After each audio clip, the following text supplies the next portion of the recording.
Ambati Silks, Kanchipuram Saree Store, now in Vijayawada. Exclusive Pattu Sarees, Salwas and Lehengas.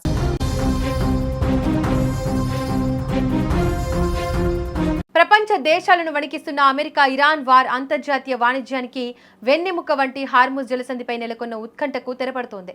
గత కొద్ది రోజులుగా దిగ్బంధంతో అల్లాడిపోయిన సముద్ర మార్గంలో ఇప్పుడు కదలిక మొదలైంది. యుద్ధం ఆంక్షల మధ్య గొంతు నలుగుతున్న ప్రపంచ దేశాలకు ఇప్పుడు ఇంధన అవసరాల కోసం అల్లాడుతున్న భారత్కు ఇది ఒక సానుకూల పరిణామం.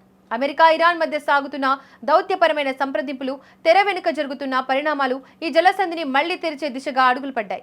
ఈ నేపథ్యంలో తాజాగా ఇరాన్ సంచలన ప్రకటన చేసింది. హార్ముజ్ జలసంధిని పూర్తిగా తెరిచామని పేర్కొంది. ప్రస్తుతం ఇజ్రాయెల్, లెబనాన్ మధ్య కాల్పుల విరమణ ఒప్పందం కొనసాగుతోంది. ఈ సీజ్ ఫైర్ కొనసాగే వరకు హార్ముజ్ ను పూర్తిగా తెరిచే ఉంటుందని ఇరాన్ స్పష్టం చేసింది. గత వారం రోజులుగా హార్ముజ్ జలసంధి పరిసరాల్లో కీలక మార్పులు కనిపిస్తున్నాయి. సుదీర్ఘ కాలం పాటు కొనసాగిన ఆంక్షల తర్వాత ఇరాన్ తన వైఖరిలో స్వల్ప మార్పులు చేస్తూ కొన్ని నౌకలకు అనుమతి ఇవ్వడం గమనార్హం.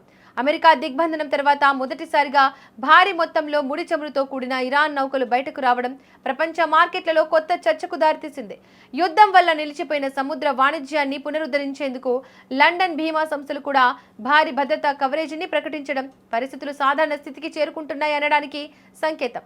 ఈ పరిణామాల వెనుక భారత ప్రధాని నరేంద్ర మోడీ అనుసరించిన వ్యూహాత్మక దౌత్యం కీలకంగా కనిపిస్తోంది.